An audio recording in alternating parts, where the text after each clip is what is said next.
What if I told you the most important upgrade on the iPhone 17 Pro isn't the camera, the design, or even the price? It's how it handles heat.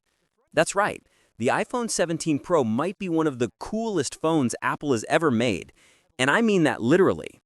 Here's the thing, phones today are incredibly powerful, but with that power comes heat. Whether you're gaming, shooting 4K video, or just navigating in a hot climate, overheating is the enemy. We've all seen it. Your phone slows down, the screen dims, maybe it even shuts off.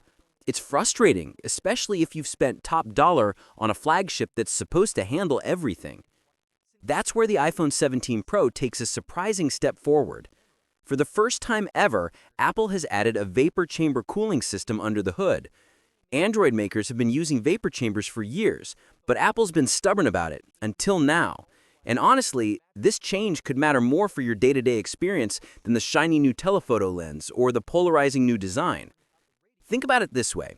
A few years ago, I was in Singapore with two phones, a trusty old Pixel 3a and a Xiaomi 13 Ultra.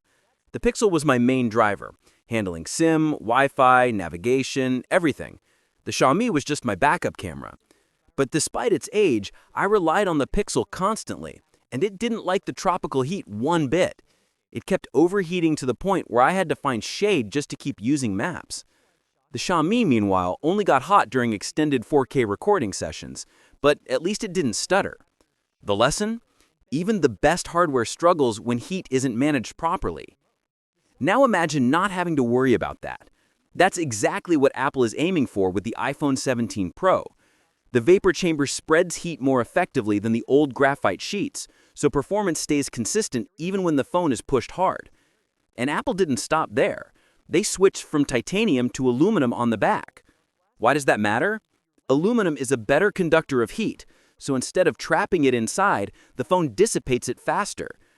Add in the fact that there's less glass on the back, just a small panel for wireless charging, and you get a design that's actually optimized for thermal efficiency. Of course, people are divided on the look of the iPhone 17 Pro.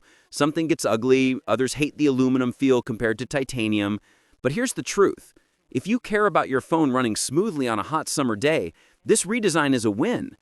Performance throttling isn't just annoying, it directly affects how useful your phone is in real-world situations. Nobody wants to juggle two devices just to balance performance and camera quality. You buy a flagship because you expect it to be the all-in-one solution. Yes, Apple is late to this game. Vapor chambers have been common on high-end Android phones for a while. But timing aside, the fact that Apple finally embraced it shows how critical this technology has become. As our devices get more powerful, bigger batteries, brighter displays, faster chips, they also generate more heat. And with global temperatures rising, the ability to manage that heat isn't just a luxury, it's essential. Even something as simple as streaming video outdoors or using GPS in direct sunlight can make your phone struggle. That's why this kind of cooling upgrade quietly improves the entire user experience, even if you never notice it working in the background. So here's the takeaway. Even if you're not sold on the iPhone 17 Pro's design, even if you think it costs too much, the one thing you can't ignore is its cooling system. It could be the single most underrated upgrade Apple has made in years. Because at the end of the day, what good is a phone with the best camera and fastest chip if it can't keep itself cool enough to use? The iPhone 17 Pro isn't just about looking sleek or boasting specs. It's about staying reliable when other phones choke under pressure. And that might make it the hottest iPhone yet, in the best possible way.